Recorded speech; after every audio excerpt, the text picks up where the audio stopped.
Hey y'all, it's Nancy the Handy Scandy. Welcome back for another crafty venture. Today I am doing a little bit of freehand watercolor and I'm going to create these sweet and very simple wreaths. So I started out with some watercolor card. I believe this is from my Fabriano, I think it was called a fat pad. And I actually saw this on a reel on Instagram in November or December and I thought, man, I could do that. November or December. This is the 8th of March when I'm doing this, and I'm just now getting to it. But show ourselves grace. At least I'm doing it. And it was very much a mindful moment, though I didn't make it into a mindful video. But it was a mindful, well, it was a couple of hours actually is what it was. But anyway, let me get back to the process. So on the reel, the artist had a little bowl, like a finger bowl, and they just painted the rim green and then put it down on their paper just in the same way that I did. And I thought that I really liked the idea of varying sizes. So I have a little ramekin, and I have a finger bowl, and I have like a tall skinny vase. So just different things, different vessels with different sized openings, and literally just painted the rim and then touched it down to the paper. And a little bit of paint goes a long way. So yeah, I'm really happy with this. And it was something that I never would have thought of. But anyway, so painted the rim of a circular vessel. Again, I like the varying sizes. And the paint that I'm using is my Kuretake Gansai Tambi. And I just mixed up this kind of green, gray, sagey, olivey color, which I absolutely love. And then I created those wreaths and add leaves, and then add berries, and then add splatter, the end. So it's really quite simple, but the process, well, it took me a little while. But so in the beginning, I tried the one stroke leaf, but it wasn't working right for me. So rather than allow myself to get frustrated and that kind of thing, when this was a mindful moment for me, I decided I would go with what I know. And so I'm painting the leaves in a way that I know, and I feel like they look better. Are they perfect? Not at all. Nothing I do is. I don't strive for that. But these are definitely better than the one stroke leaves that I attempted. I just need more practice with that and more patience with myself. But I just go in and I make these sweet shaped leaves with varying degrees of color, if you will, varying shades of the green, some darker, some lighter. But while they're still wet, if you want the color to be more intense or more deep, you just drop in a little bit more color to the base of the leaf while it's still wet, and it will just kind of wick that paint up where it needs to go. So you can see that I am adding leaves pretty much to every ring. Now I end up not doing every ring because I felt like it just got too heavy with leaves. And I actually like it when some of the rings are empty. I feel like it adds a structural vibe, or I guess if you were in a garden, it would be one of those architectural features. You know what I mean? Yeah. And so on the leaves where I have too much paint, I'm just kind of picking some of that up with my paintbrush and redistributing that onto other leaves. Maybe I'm creating a new leaf with some of the picked up paint, or maybe I'm just adding the depth and intensity to a previously painted leaf. It just kind of depends on what I feel in the moment.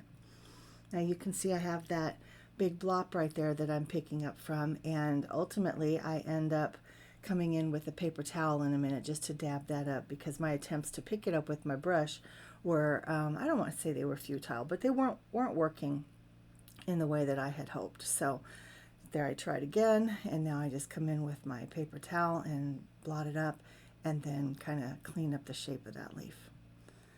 And any of them that I felt were a little wacky, a little wonky, I just went in and tried to clean them up a little bit.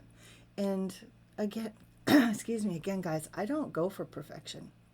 I just enjoy the process. And if there ever comes a time that I don't enjoy the process, I either need to walk away or change directions or something, which is why when I was not liking the way the single stroke leaves were going, that's why I changed directions. I could have practiced that for an hour, but I chose not to.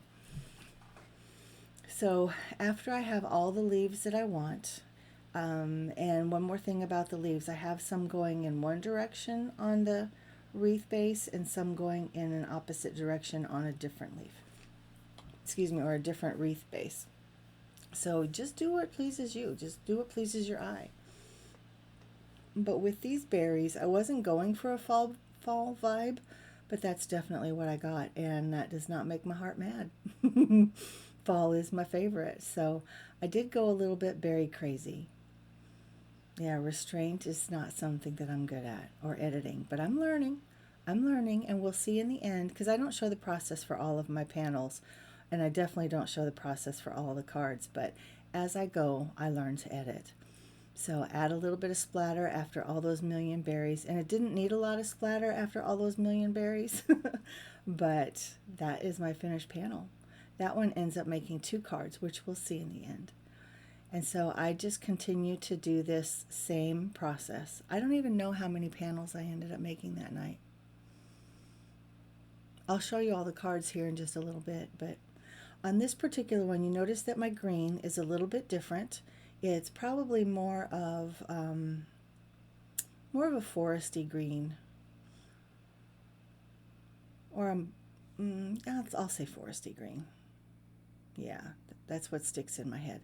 But I'm also going in different directions on this one leaf or wreath base, and I thought that was kind of fun.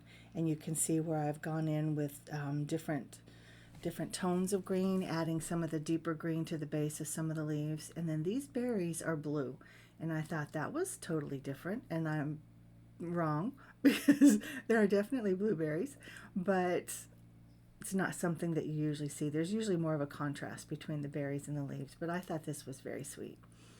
So added the berries to both of my wreaths, and again I left some of the wreath bases, the circles, free of leaves, which again I feel like is kind of a structural thing, and it kind of grounds it. Adding the splatter again, and this is where we are so far. Those are the 3 that I've painted. I have some that are purple and yellow, kind of a greeny yellow. I have some reds. I like them a lot. So then I have found colored cardstock that coordinated with the color of the berries, and I mounted the card panel to the colored cardstock. Then I created a card base for each individual card panel, because these are all kinds of random sizes. And then once I had them mounted to a card base, you can see this one went wah, wah, wah when I added the sentiment, because I did it upside down. But I fixed it. I stamped out that sentiment onto another piece of paper and die cut it out and put it over my oops, and you would never know. So these are all of the cards. That was the oops. It's been fixed. This one is already slated to go to a special friend at work. And this one is wonky. You can see that was my first sentiment to stamp down, and it is wonky. And as I look at them even again, I think, oh, that's my favorite. No, that's my favorite. Oh, that's my favorite. They're all my favorite. Do you guys have a favorite? Let me know what you think downstairs. Have you ever done anything like this? I always want to know that, because I know that I can't be the first one. Obviously, I'm not the first one to do this because I'm following someone else's guidance from a reel. But did you guys see that reel? And did you ever try it? And I have a million questions this morning. How often do you try things that you see in a video? Let me know. Talk to me downstairs. So again, these are all of the cards that I've made, and I had a great time. Simple watercolor. You don't even necessarily have to have watercolor card. I feel like you could do it on any kind of cardstock, but the watercolor definitely helped in terms of some of the amount of water that I put down on some of them. But guys, I had a great time making these. Thank you for letting me share them with you. As always, I'd appreciate it if you liked the video, give it a thumbs up, leave me a comment downstairs, and if you're not already a member of my crafty tribe, go ahead and hit that subscribe button and ring that bell, and you'll be alerted every time I post something new. And guys, until next time, this has been Nancy, the Handy Scandy. Mwah! I am out.